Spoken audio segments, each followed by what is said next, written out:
Since a lot of people like the 33 tips to improve retention on YouTube, here are 34 tips to improve retention on YouTube.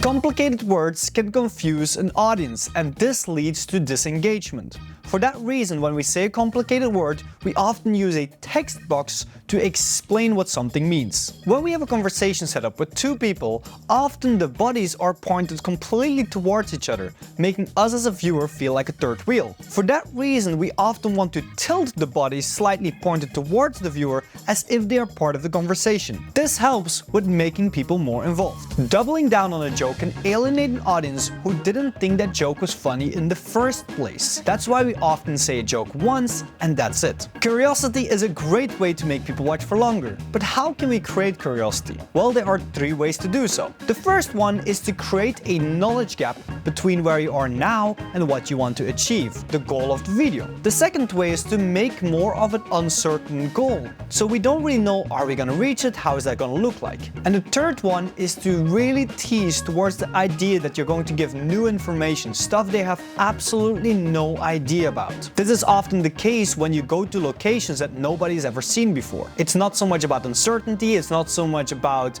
the knowledge that is missing, it's more about just seeing new things. When we look at music, we often find that in entertainment content, higher volumes of music are often beneficial as they're good at evoking emotion. However, in educational content, higher volumes of music often have a negative consequence, as it makes it harder to listen what's going on, think and remember everything that's being said. This in turn has a drastic effect on retention, even if it doesn't seem so obvious at first. And from a personal experience, yes, a video can fail just because the music is too loud. Announcing an ad read is bad for retention.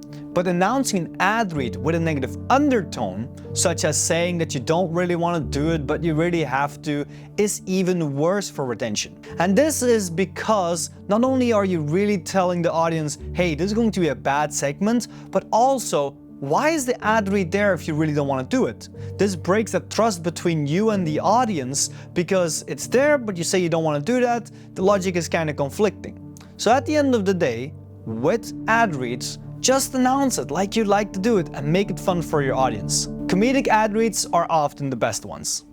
Hey, this is one really good way to do an ad read. Nobody ever does it like that. I don't know if this will work, but we'll see. Moving on. Telling people to watch until the end doesn't have the effect that people think it does. Just asking them is not going to guarantee that people are going to watch for longer. Is not going to increase the likelihood that they will actually do so. Often it comes across as begging, making the creator less likable. Now that being said, I do like to break rules, and for that reason, I am going to, at the end of this video, have a tip that is actually something I've never revealed before. So make sure to watch until the end. There you go. In the last video, I told you that jokes about pee are bad for retention. However, it's more than that. It's actually pee, poo, puke, or sexually suggestive content. All of them often have a negative impact on retention and make people tune out as they are enjoying their lunch while watching content. And especially with younger audiences, often this doesn't work too good. The strategies to improve watch time can change based on the type of content you're making. If you're making content such as podcasts, compilations, or any type of content that people like to watch on the background, we often want to cut less as a means to increase watch time. The retention advice that talks more about cutting and optimizing is often reserved who actually actively watch the content as a primary means of entertainment. Using multiple camera angles is a great way to keep the pacing of visuals high, and this is a great way to make people watch for longer. It often makes your content more enjoyable. And it's pretty funny that in this video I'm actually only using one camera angle, but I've worked on a lot of 100 million view videos where multiple camera angles were used for pretty much every scene. Unintentional zooms are confusing to an audience.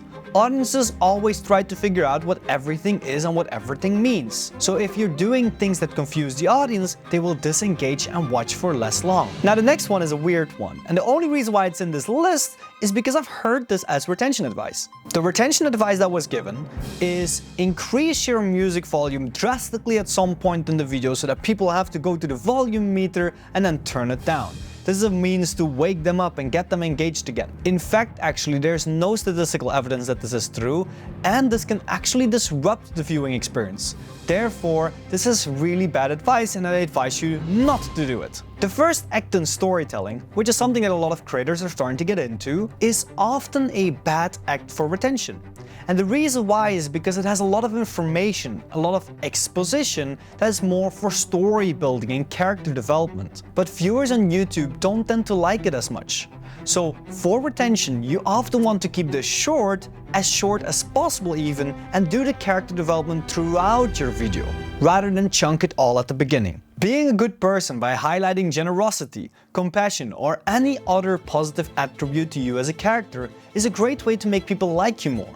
And when we like people more, we're more likely to spend more time watching them. So becoming likable, or ensuring that you are likable to a degree, is actually essential. Now yes, there are exceptions that some people are so unlikable that they can have a lot of watch time because of that, but those are the rare exception cases. My goal is not to tell you to get into drama. Returning viewers might be more likely to watch for longer, but returning viewers eventually get bored of our content. And if we don't focus enough on the new viewer, over time the amount of views per video will go down. And for that reason, in any type of retention situation, we want to optimize for new viewers. So this means that we're not going to make too many references to past videos, or we're not going to have too many inside jokes. This is to ensure that when somebody is new to your video, they don't feel alienated. My advice is always focus on the new viewer and make sure that the experience stays consistent for the returning viewer to feel like they're getting what they've seen before. Both are very important. The main character or person, often the creator, has to have the most screen time in order to have the best possible retention. So if you're working with a lot of friends, make sure that you as a creator have more screen time. Viewers engage more with the main character. Having too many story goals can confuse the audience, and that's why we often find that a singular goal for our video is the best to keep people engaged for longer. The speed at which you talk can have a significant impact on the performance of your videos. If you talk too fast, the viewer might get confused. If you talk too slow, viewers tend to get bored. So, in order to figure out whether you are talking too fast, too slow, or just the right amount, you can do the 1.25x experiment. This is where you put your video at 1.25 times the speed of your normal video, and then you check how that new speed feels like. If it feels too fast, then you may have to reflect if your normal video is also too fast. If this new speed feels great, this means that you have to start talking faster. Now, if it still feels too slow at that point, well, then you have to drastically change the way you speak. Eyeline movement is essential to keep people engaged.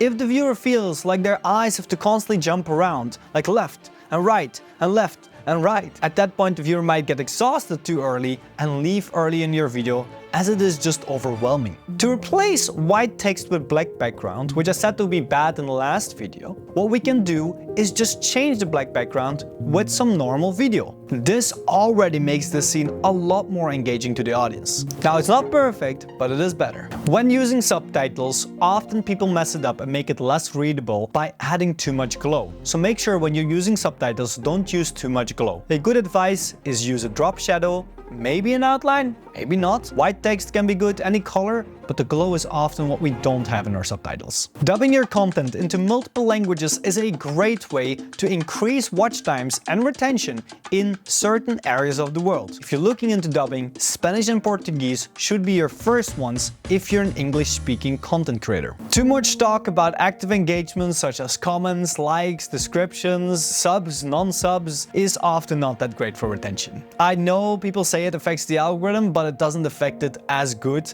as people think it does. And with that one not being as good for retention, we often don't want to do that. You can leave 10 seconds for your end screens at the end of the video, and it won't actually hurt that much, even in the long run. But the added benefit of some creators even getting 5% of their audience from end screens is a great upside. A great upside to the almost non-existing downside. Lighter scenes tend to be more engaging than darker scenes, so keep your scenes well lit and you'll often perform better. The exception is when the tone of your video tends to be darker or more mysterious. In those cases, you can go for those minimal lit scenes. Listicle videos such as this one are not that bad for retention. The most important point is that you move on from one point to another fast enough. If there's a point that the audience doesn't like and you happen to have lingered on to that point too much, they will lose retention, and this could affect the entire video. To optimize for retention, we often want to keep the slower scenes for the second half of our video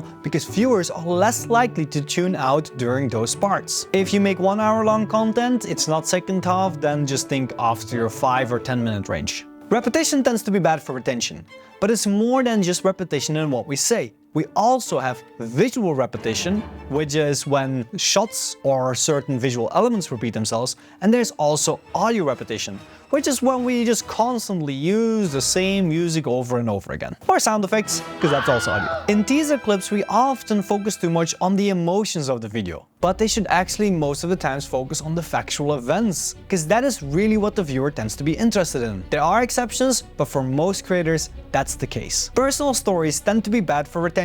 For that reason, we often stay away from those kind of things, as they also don't really contribute to the story of our video in general. So yes, you may want to thank your audience, but it actually hurts retention. Now that being said, I do want to thank everybody for the support on this channel. It's been absolutely amazing to see how many people are interested in just improving their YouTube channels. Authenticity is actually great for retention. And to sound more authentic, we often want to keep a natural voice. We want to establish trust. We don't want the viewer to feel like we have something to hide or we have bad intentions or anything like that. Just be natural. Sound natural. Talk to the audience as if they are your friend. And that is good enough to sound authentic. Environmental sounds, such as wind, rain, or even some crackle, or hearing something drop or cars drive by, is a great way to enrich the scene to make it come alive. And this actually helps with making people watch longer during those scenes. If we don't have those environmental sounds, the scenes often feel too empty. So if you use a good mic, it's often good to add some background noise. And as the last one, I promise you to tell you one that I haven't told people before. This is that your gender or your skin tone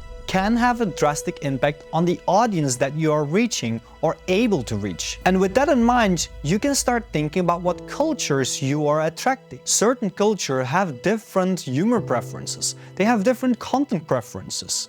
So always realize that your skin tone and your gender have an impact on the audience that you're able to reach. This can also lead to changes in the advice that you give, if they're based on localization or type of person that you're giving the advice to, but it's an important one to consider. And that is 34 retention tips to make people watch for longer.